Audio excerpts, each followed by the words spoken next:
Good morning, good morning. It is day 312 of From Here to Jerusalem, walking from West Cork to Jerusalem with a harp on your back. Now, I'm here, Shani the harp is here, Jerry the stick is here, and we're about to set off on our day. I'm waiting for one more phone call. Direction Dimitrovgrad. Oh yes. We're in border region.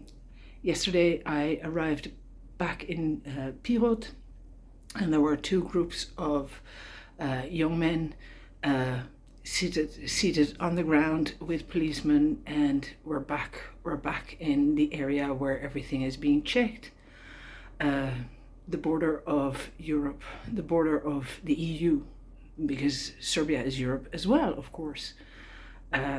It's very uncomfortable to see. It's hard because it's confrontational, and it makes you think about things that you might not want to think about, which I'm not going to do because my job is to get to Bulgaria. So I'm waiting for one more phone call. I was hoping to stay in at least one, hopefully two more monasteries, but so far I'm not getting any answers. So Boki has been calling, and something already happened a week or so, a week and a half ago. I don't know if you remember the video where I showed the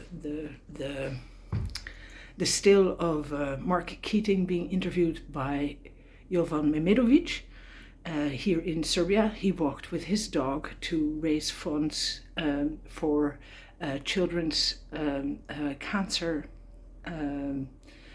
department in a hospital, children's hospital in Belgrade in 2013. And just to make the point to the waiters that Ireland isn't such a big country, I wrote Mark Keating an email, and he got back to me, and he also sent on my videos to Jovan Memedovic, and lo and behold, I got a phone call from the producer, Nejat, and they're coming to visit me tomorrow. So now all of a sudden I've got help to maybe have an extra in on hopefully staying in a monastery tonight.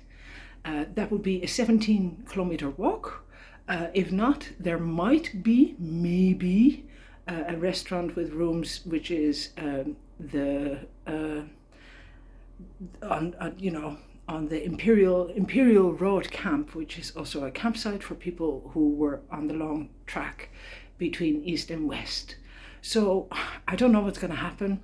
Yesterday evening I ended up having dinner with beer. I don't know what I was thinking, but I went in for a beer, and I had a good few chats with some very rough looking but very interesting men in this tiny little pub just around the corner from here. And then by the time I rolled out of there, I had too much beer, so I still have my apple, which I'm going to eat now, and I'm going to find some breakfast because I won't make 17 kilometers if I just try to do it on the beer from last night. And then I'm going to set off and hope for the best, fingers crossed. And tomorrow the crew, Memedovic and the producer, they will walk with me into Dimitrovgrad, where we're going to meet another musician, a traditional musician who plays Bulgarian and Serbian music. That's what I've been told.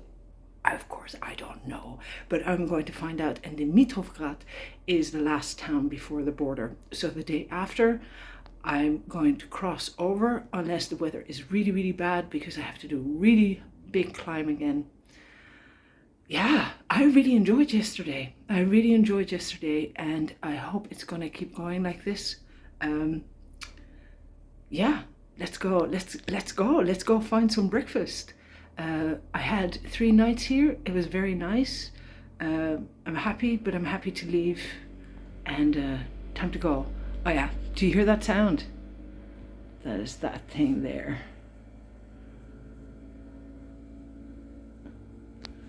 It's like an airplane, like. It's like an airplane. Okay, off we go. See you later.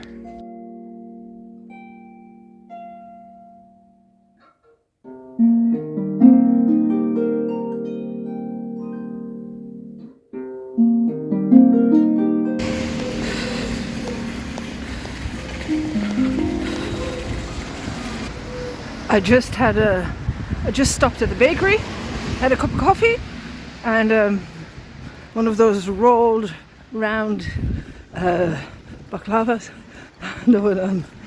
with bacon and potato and a bit of cheese. It was yummy, but I'm still hungry. So first place I can get some food, I'm gonna stop and get some food. And the lady in the bakery, she was like, "Where are you going? Are you by train, by bus?" I said, "No, I'm on foot." "Where are you going?" "Jerusalem." "Where?" "Jerusalem." "Where's that?" "Israel." "Jerusalem." Yes, Jerusalem.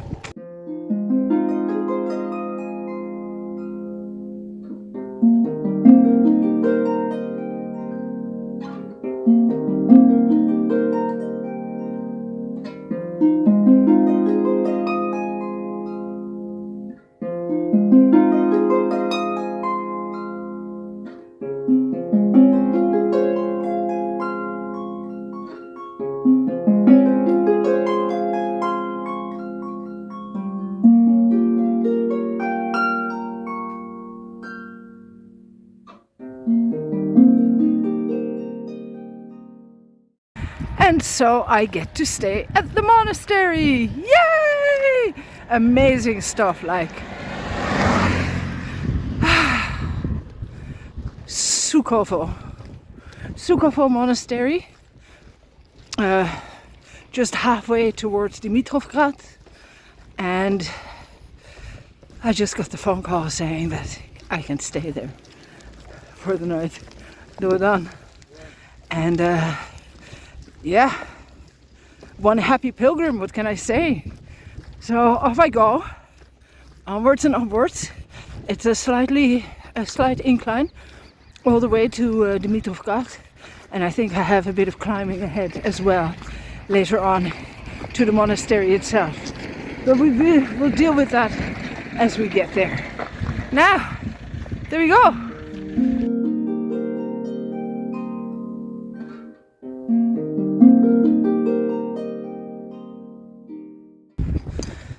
And then I hear Dutch as I'm walking down the road, trying to find my way. Turns out there's a Dutch Serbian family. Hey, sweetie. That's just come here to say goodbye to their neighbor who is dying. And yeah, they invited me to come for coffee, which I did, and it was really nice speaking Dutch, and a brother and a sister, and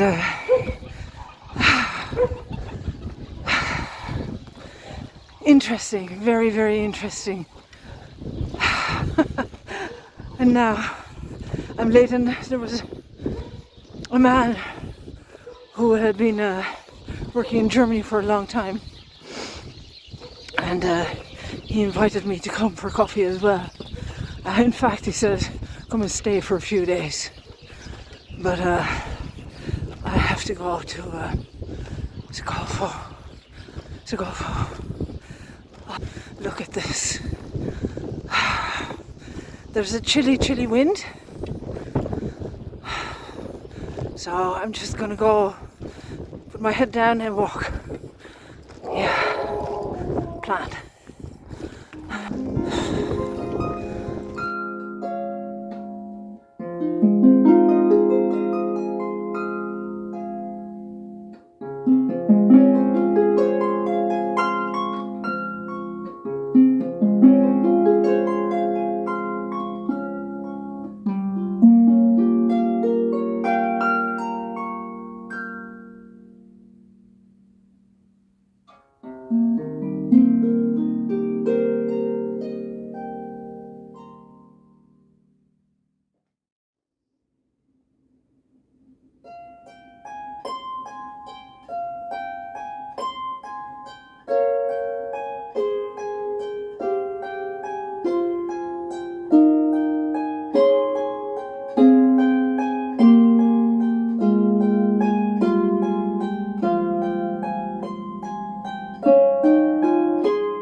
only 7 kilometers left.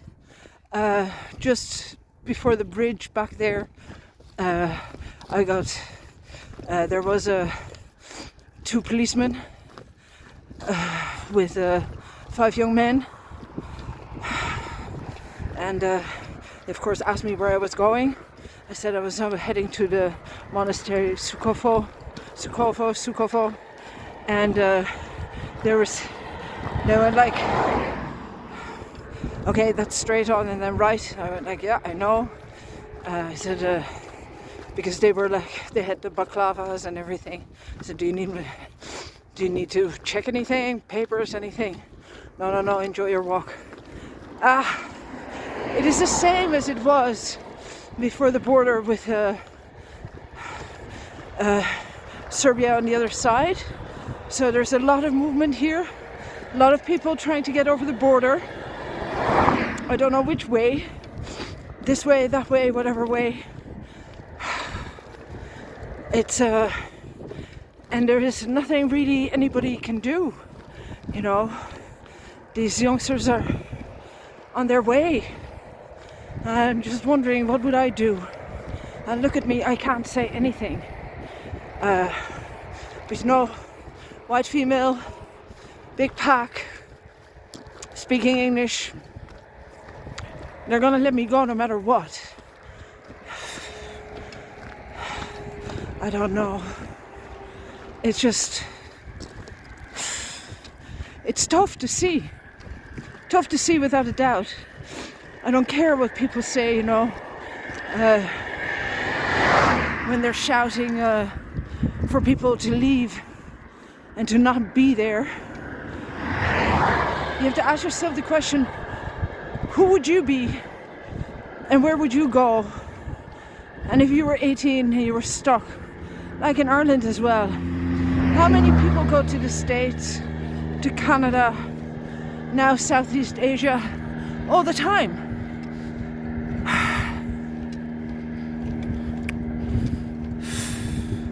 But our governments did better, or negotiated better. But there were times when this was different.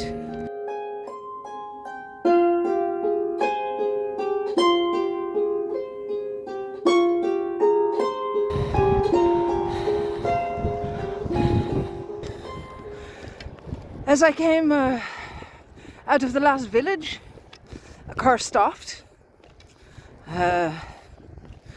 A good bit ahead of me, and the window was open. Hello, and then this is the second time now in 3 days. 3 days ago, somebody came towards me to shake my hand. I shook this man's hand. He would not let go. He went like, come with me, stay with me, stay in my house. Come cuddle with me. And I went like, no, let go of my hand, like. This time it was a bit rougher.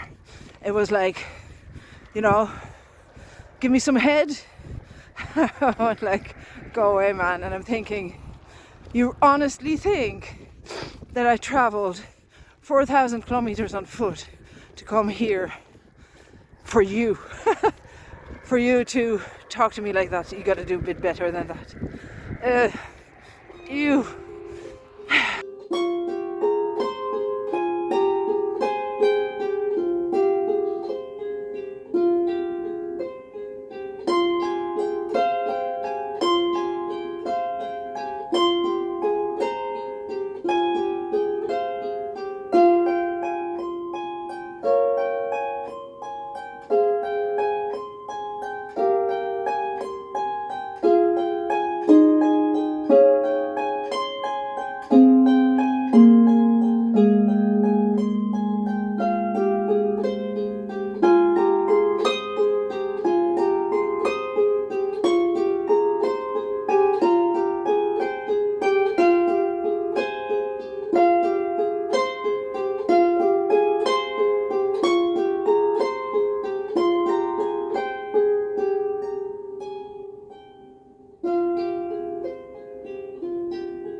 So here I am, Manastir Sukovo.